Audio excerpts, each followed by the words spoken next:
Dear student, my name is Dinesh Kumar और आज का टॉपिक है single phase half wave power converter with RL load, यानी कि आर लोड। इससे पहले वाले लेक्चर में हम पढ़ चुके हैं।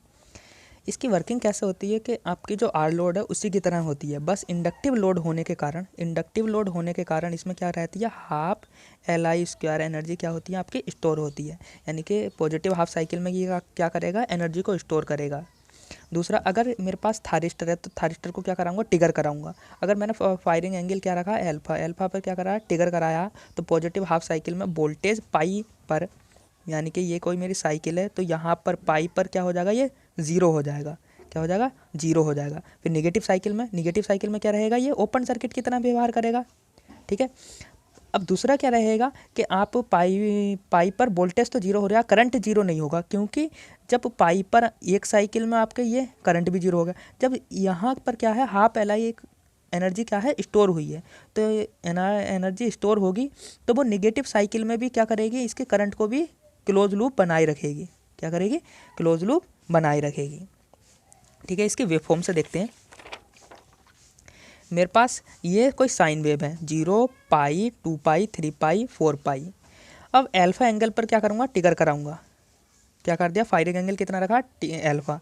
अब आउटपुट वोल्टेज देखोगे तो आउटपुट वोल्टेज क्या मिलेगी, इसके अक्रॉस अगर आउटपुट वोल्टेज देखोगे तो आउटपुट वोल्टेज यानी कि बी मैक्सिमम वो जिस टाइम आपका ये सर ऑफ रहा होगा, क्लोज लूप बनाया होगा, तो उस टाइम क्या रहेगा कि एल्फा से आपकी आउटपुट वोल्टेज इंक्रीज होगी, कहाँ तक जाएगी, पाई तक। कहाँ तक जाएगी, पाई तक। दूसरा 2 पाई प्लस एल्फा से कहाँ तक जाएगी, 3 पाई तक। अब जब करंट की बात करोगे तो करंट एल्फा से इंक्रीज होगी, कहाँ तक इंक्रीज होगी आपकी, पाई तक इंक्रीज होगी। और पाई से फिर क्या होगा, फिर ये निगेटिव साइकिल में, इस साइकिल में क्या होगी, डिक्रीज होनी चालू हो जाएगी। कहीं पर भी ये क्या करेगा आपका, कहीं पर भी इस एनर्जी को क्या करेगा, रिलीज़ करेगा। और ये एनर्जी कौन सी रहेगी आपकी, ये वाली जो इंडक्टेंस में एनर्जी है, जो इंडक्टर में एनर्जी है, हाफ एल आई स्क्वायर, उसे क्या करेगा आपका, रिलीज़ करेगा निगेटिव साइकिल में कहीं पर भी। इसलिए थारिस्टर का ऑन और ऑफ होना कौन डिसाइड करेगा, करंट डिसाइड करेगी, ना कि वोल्टेज। क्योंकि करंट क्या है, निगेटिव साइकिल में भी क्या हो रही है आपकी, मिल रही है, और आउटपुट वोल्टेज क्या रह रहा है आपका, जीरो हो रहा है। तो इसलिए कभी भी आपको क्वेश्चन बनता है या पूछा जाता है कि थारिस्टर का ऑन और ऑफ होना कौन डिसाइड करेगा, वोल्टेज या करंट, तो क्या कौन डिसाइड करेगा आपका, करंट।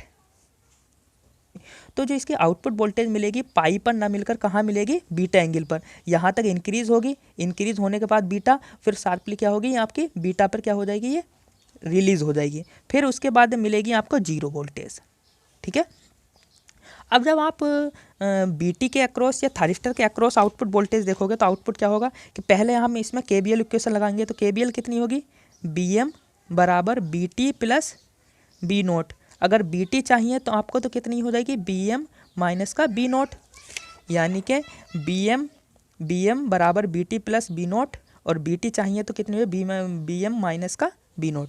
यानी कि इस आपके बी एम या सोर्स वोल्टेज से अगर आउटपुट वोल्टेज घटा दोगे तो कितनी मिलेगी आपकी, थारिस्टर के, जिस टाइम आपका थारिस्टर क्या रहा होगा, ऑफ। यानी कि ये किस टाइम की है, जब थारिस्टर आपका शॉर्ट सर्किट है, और ये किस टाइम की है आपकी, जब थारिस्टर ओपन सर्किट है। क्योंकि लोड के अक्रॉस फिर आउटपुट वोल्टेज मिलेगी नहीं, फिर कहाँ मिलेगी आपकी, ओपन सर्किट में। तो यहाँ से इसमें से अगर कैंसिल करोगे, और वैसे भी केबीएल क्वेश्चन से भी देखोगे तो V T V M minus V naught, तो यहाँ से कितनी मिलेगी आपको, ये वाली, इसमें से ये कैंसिल कर दो, कितनी मिलेगी, यहाँ से यहाँ तक। यानी कि इस टाइम से इस टाइम तक क्या था आपका, थारिस्टर ओपन सर्किट, एल्फा तक। फिर एल्फा से पाई तक क्या था आपका, क्या था आपका, शॉर्ट सर्किट। फिर निगेटिव साइकिल में भी पाई प्लस बीटा तक भी क्या रहा, ये शॉर्ट सर्किट। क्यों, क्योंकि इंडक्टर की एनर्जी क्या हो रही थी, चल रही थी उस टाइम। फिर उसके बाद जैसे ही इंडक्टर की एनर्जी खत्म हुई, हाफ एल आई स्क्वायर, उसके बाद क्या होगा, ये ओपन सर्किट। फिर क्या होगा आपका, ओपन सर्किट। फिर क्या मिलेगी आपको, ये थारिस्टर इस टाइम क्या है आपका, ऑफ है, और फिर क्या रहेगी, ये शॉर्ट सर्किट। यानी कि ये वोल्टेज किस टाइम की है, जिस टाइम मेरा सर्किट क्या है कि आपके, अगर ये क्लोज कर दूं, मैं क्लोज लूप बना दूं, तो आउटपुट वोल्टेज यहाँ मिलेगी। अगर इसे क्लोज लूप यहाँ ओपन सर्किट रखूं तो ओपन सर्किट सारी वोल्टेज बी एम कितनी मिलेगी, इसके अक्रॉस मिलेगी, सारी वोल्टेज कहाँ मिलेगी, यहाँ ओपन सर्किट में। ठीक है। अब जब इसकी आउटपुट वोल्टेज देखोगे, आउटपुट वोल्टेज कितनी मिलेगी, तो आउटपुट वोल्टेज कितनी मिलेगी, आउटपुट वोल्टेज क्या होगी कि आउटपुट वोल्टेज बी नोट बराबर 1/t और 0 to pi bm sign omega T. तो बी नोट बराबर एक साइकिल लेंगे तो एक साइकिल कहाँ तक है आपकी, देखो यहाँ एल्फा टू बीटा तक, पाई तक नहीं, क्योंकि आउटपुट वोल्टेज कहाँ तक मिल रही है आपको, बीटा तक।